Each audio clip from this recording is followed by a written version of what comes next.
Hello दोस्तों, स्वागत है आपके अपने YouTube channel S study IQ में।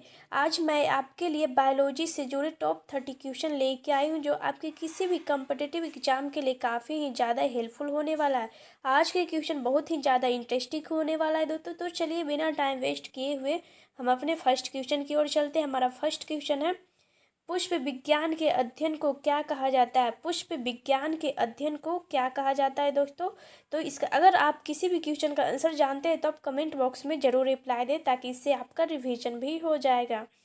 तो चलिए, पुष्प विज्ञान के अध्ययन को क्या कहा जाता है? पुष्प विज्ञान के अध्ययन को फ्लोरिकल्चर कहा जाता है दोस्तों। Option number C is correct answer, floriculture. Flower study is called floriculture. Flower study is called floriculture. चलिए नेक्स्ट क्वेश्चन है, फल विज्ञान के अध्ययन को क्या कहते हैं? फल विज्ञान के अध्ययन को क्या कहते हैं? तो इसका right answer pomology. Option number a is correct answer, pomology. Study of fruit is called pomology. Study of fruit is called pomology. तो फल विज्ञान के अध्ययन को हम पोमोलॉजी कहते हैं। चलिए नेक्स्ट क्वेश्चन, सब्जी विज्ञान के अध्ययन को क्या कहते हैं? सब्जी विज्ञान के अध्ययन को क्या कहते हैं? तो सब्जी विज्ञान के अध्ययन को ओरेलिकल्चर कहते हैं। Olericulture. Option number d is correct answer, study of vegetable is called olericulture. चलिए नेक्स्ट क्वेश्चन है, कीटों के वैज्ञानिक अध्ययन को क्या कहते हैं? कीटों के वैज्ञानिक अध्ययन को क्या कहते हैं दोस्तों? तो इसका राइट आंसर है एंटेमोलॉजी। कीटों के वैज्ञानिक अध्ययन को क्या कहते हैं? Entomology. Option number B is correct answer, entomology. कीटों के अध्ययन को क्या कहते हैं? एंटेमोलॉजी। चलिए नेक्स्ट क्वेश्चन है, केला और नारियल कैसे फल है? केला और नारियल कैसे फल है? तो इसका राइट आंसर है केला और नारियल बीज पत्री फल है। Option number B is correct answer. चलिए नेक्स्ट क्वेश्चन है, वृद्धावस्था के अध्ययन को क्या कहा जाता है? वृद्धावस्था के अध्ययन को क्या कहा जाता है? तो इसका राइट आंसर है जेरेंटोलॉजी। वृद्धावस्था के अध्ययन को जेंटेरोलॉजी कहते हैं। तो option number a is correct answer, gerontology. Option number a is correct answer. चलिए नेक्स्ट क्वेश्चन है, मानव का वैज्ञानिक नाम क्या है? मानव का वैज्ञानिक नाम क्या है दोस्तों? तो मानव का वैज्ञानिक नाम होमो स्पेनिस है। Option number a is correct answer, मानव का वैज्ञानिक नाम होमो स्पेनिस है। मानव का वैज्ञानिक नाम होमो स्पेनिस है। तो आप लोग इसे याद रखिएगा, एग्जाम के लिए बहुत ही इंपॉर्टेंट है दोस्तों। चलिए नेक्स्ट क्वेश्चन, मेढक का वैज्ञानिक नाम क्या है? मेढक का वैज्ञानिक नाम क्या है? तो इसका राइट आंसर है Rana tigrina. Option number d is correct answer, Rana tigrina. मेढक का वैज्ञानिक नाम राना टिग्रीना। चलिए नेक्स्ट क्वेश्चन है, बिल्ली का वैज्ञानिक नाम क्या है? बिल्ली का वैज्ञानिक नाम क्या है? तो इसका राइट आंसर है फेलिस डोमेस्टिका। फेलिस डोमेस्टिका बिल्ली का वैज्ञानिक नाम है दोस्तों। बिल्ली का वैज्ञानिक नाम क्या है? फेलिस डोमेस्टिका इसका राइट आंसर है। चलिए नेक्स्ट क्वेश्चन है, गाय का वैज्ञानिक नाम क्या है? यानी साइंटिफिक नेम ऑफ काऊ। तो गाय का वैज्ञानिक नाम क्या है दोस्तों? तो इसका राइट आंसर है bos indicus. Bos indicus is right answer. Option number d is correct answer, गाय का वैज्ञानिक नाम बॉस इंडिकस है। चलिए नेक्स्ट क्वेश्चन है, कुत्ता का वैज्ञानिक नाम क्या है? कुत्ता का वैज्ञानिक नाम क्या है दोस्तों? तो इसका राइट आंसर है canis familiaris. Option number B is correct answer, canis familiaris. Option number B is correct answer, कुत्ता का वैज्ञानिक नाम क्या है?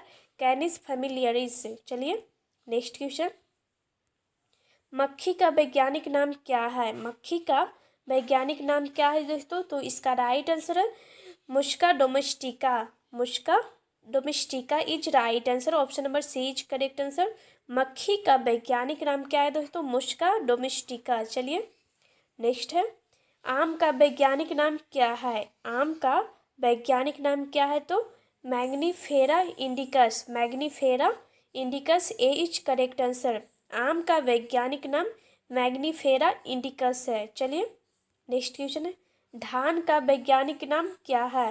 धान का वैज्ञानिक नाम क्या है? तो धान का वैज्ञानिक नाम ओरिजा सतीवा है। Oryza sativa is correct answer. धान का वैज्ञानिक नाम oryza sativa, option number B is correct answer. चलिए नेक्स्ट क्वेश्चन है, गेहूं का वैज्ञानिक नाम क्या है?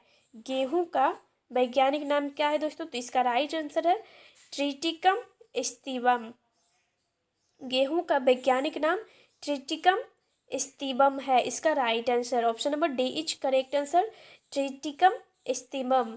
चलिए नेक्स्ट क्वेश्चन है, मटर का वैज्ञानिक नाम क्या है दोस्तों? तो मटर का वैज्ञानिक नाम क्या है? तो इसका राइट आंसर है pisum sativum, option number C is correct answer, pisum sativum is right answer. मटर का वैज्ञानिक नाम पीजम सतीवम है। चलिए नेक्स्ट क्वेश्चन है, चना का वैज्ञानिक नाम क्या है? तो चना का वैज्ञानिक नाम क्या है दोस्तों? तो इसका राइट आंसर है सीचर स्टीवम। चना का वैज्ञानिक नाम सीचर स्टीवम है। चलिए नेक्स्ट क्वेश्चन है, सरसों का वैज्ञानिक नाम क्या है? सरसों का वैज्ञानिक नाम क्या है?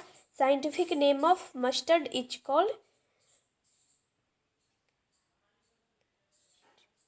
Brassica campestris, option number a is correct answer.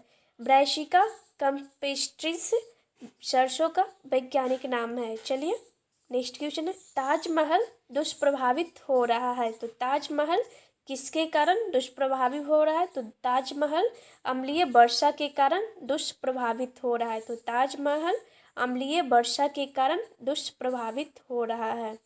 चलिए नेक्स्ट क्वेश्चन, प्रकाश संश्लेषण होता है, तो प्रकाश संश्लेषण किस में होता है दोस्तों?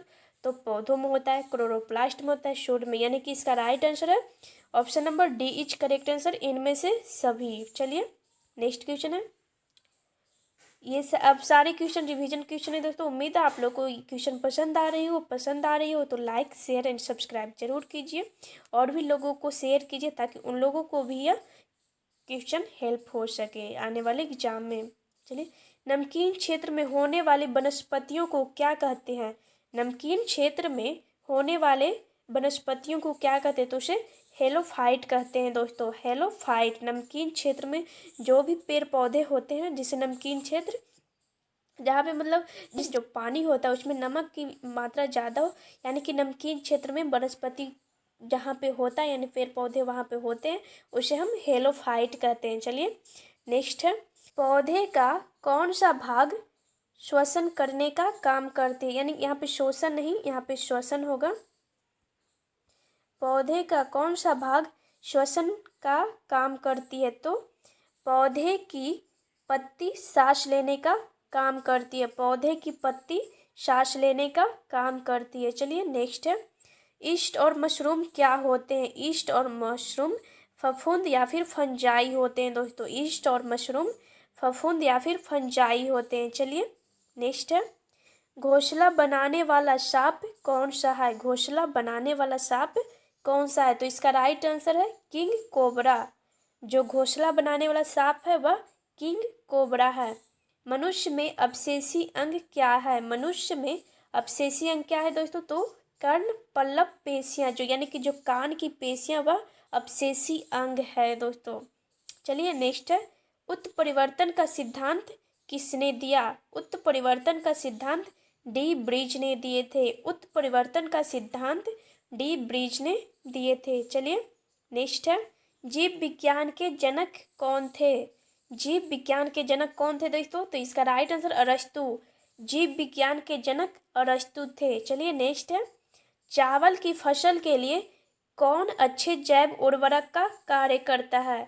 चावल की अच्छे फसल के लिए कौन जैव उर्वरक का कार्य करता है? चावल की फसल के लिए कौन अच्छे जैव उर्वरक का कार्य करता है? तो इसका राइट आंसर है नील हरित शैवाल। नील हरित शैवाल चावल की फसल के लिए सबसे अच्छे उर्वरक का कार्य करता है। चलिए नेक्स्ट, वनस्पति विज्ञान के जनक कौन थे? वनस्पति विज्ञान के जनक थियोफ्रेटस थे।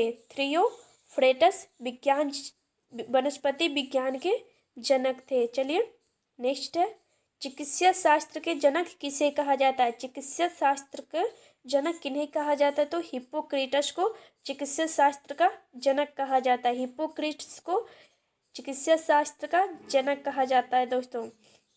कौन एक आंख से आगे की ओर तथा उसी समय दूसरी आंख से पीछे की ओर देख सकता है दोस्तों? यानी कि ऐसा कौन सा पक्षी है या फिर ऐसा कौन सा जीव है जो एक समय में एक आंख से आगे की ओर तथा उसी समय दूसरी आंख से पीछे की ओर देख सकता है दोस्तों? तो इसका राइट आंसर है गिरगिट। गिरगिट एक समय में एक आंख से आगे की ओर देख सकता है और उसी समय दूसरी आंख से पीछे की ओर भी देख सकता है दोस्तों।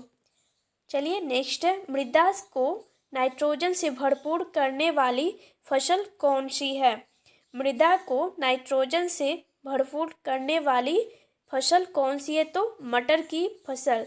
मटर की फसल ऐसी है जो मृदा को नाइट्रोजन से भरपूर करती है दोस्तों। चलिए नेक्स्ट है, इफेड्रीन औषधि का उपयोग किस रोग में होता है? इफेड्रीन औषधि का प्रयोग किस रोग में होता है? तो अस्थमा। अस्थमा में इफेड्रीन औषधि का उपयोग होता है। कौन सा कीड़ा अपने जीवन चक्र के घोषित चरण में वाणिज्यिक जंतु पैदा करता है? तो इसका राइट आंसर है रेशम का जो कीड़ा होता है वह अपने चक्र में घोषित चरण में वाणिज्य तंतु पैदा करता है। चलिए नेक्स्ट है, एक वयस्क मनुष्य के प्रत्येक जबड़े में कितने दांत पाए जाते थे? इस क्वेश्चन का आंसर आप लोगों को पता है दोस्तों, तो 16 दांत। 16 दांत नीचे के जबड़े में और 16 दांत ऊपर के जबड़े में, तो 32 हो गया। यानी कि यहाँ पे क्वेश्चन देखिए प्रत्येक जबड़े है दोस्तों, ना कि पूरा माउथ में है कि पूरे मुंह में कितना दांत होता है, तो 32 होता है एक वयस्क में, जबकि प्रत्येक जबड़े में 16 दांत होते हैं दोस्तों। चलिए आप लोगों को आज का क्वेश्चन कैसा लगा हो दोस्तों? उम्मीद है कि आप लोगों को आज का क्वेश्चन पसंद आया होगा, आपके आने वाले एग्जाम में कुछ हेल्प हुआ होगा दोस्तों। तो ऐसे ही वीडियो देखने के लिए हमारे चैनल को लाइक शेयर एंड सब्सक्राइब जरूर कीजिए और हाँ, नोटिफिकेशन बेल को भी दबाना ना भूलें, ताकि मैं जब भी वीडियो अपलोड करूँ तो आप तक का नोटिफिकेशन चले जाए और आप वीडियो जल्दी से देखें, ताकि आपका कोई भी एग्जाम में कोई क्वेश्चन छूटे नहीं। चलिए मिलते हैं नेक्स्ट वीडियो में, तब तक के लिए Jai Hind, Vande Mataram. Thanks for watching this video.